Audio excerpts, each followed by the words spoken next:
प्रकृति शून्य की अनुमति नहीं देती। एक जाता है तो दूसरा आता है।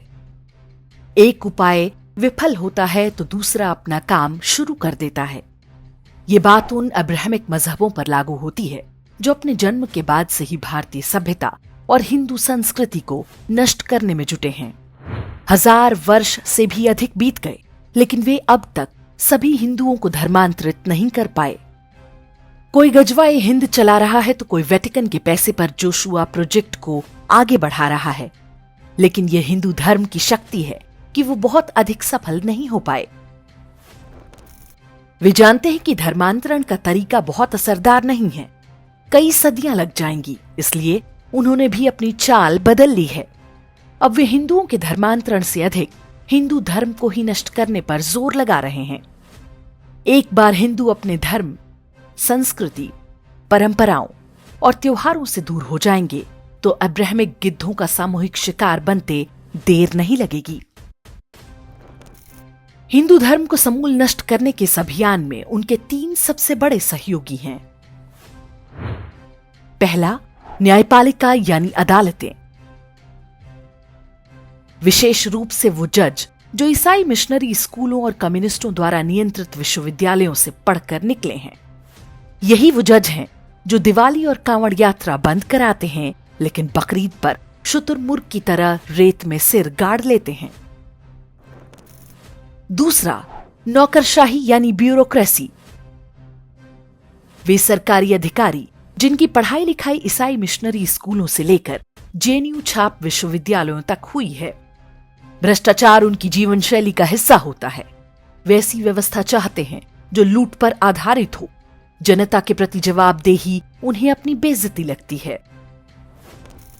तीसरे, सेकुलर राजनेता यानी पॉलिटिशियन। भारत में सेकुलरिज्म यानी हिंदुओं से घृणा। सेकुलर नेता जानते हैं कि हिंदुओं के रूप में मतदान करने वाले वोटर उनके रास्ते में बाधा हैं।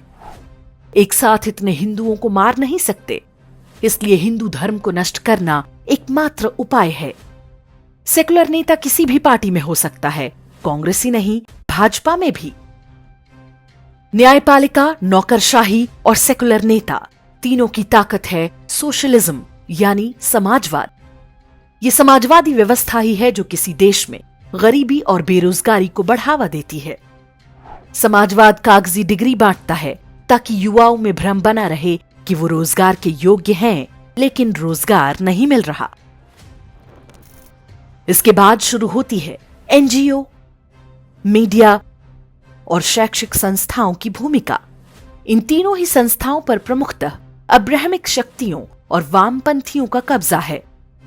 परेशान युवाओं को अनुभव कराया जाता है कि उनकी समस्याओं का कारण हिंदू धर्म और जीवन शैली है। यदि आपको अपने हिंदू होने पर शर्म है, आप स्वयं को गर्व के साथ नास्तिक या सेकुलर बताते हैं, तो आपको रोजगार मिलने की संभावनाएं बढ़ जाती हैं।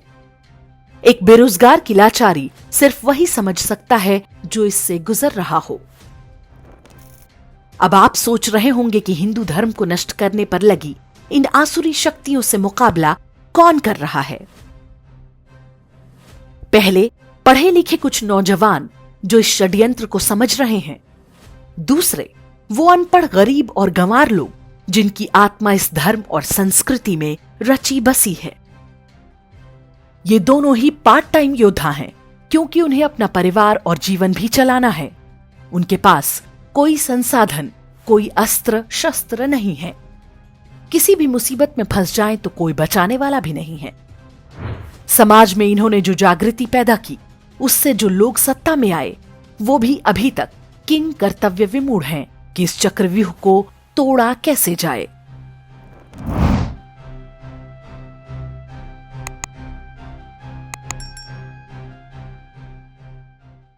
इंडेक्स ऑनलाइन के वीडियो समाज को समर्पित हैं। आप इनको डाउनलोड करके जैसे चाहे वैसे प्रयोग कर सकते हैं। चाहे तो आप हमारे टेलीग्राम चैनल से जुड़ सकते हैं। वहां सारे नए पुराने वीडियो आपको मिल जाएंगे। हमारे सोशल मीडिया लिंक हर वीडियो के डिस्क्रिप्शन में होते हैं। हमारा एकमात्र उद्देश्य हिंदू समाज को जागृत और एकजुट करना है। इसमें सहभागी बने। धन्यवाद।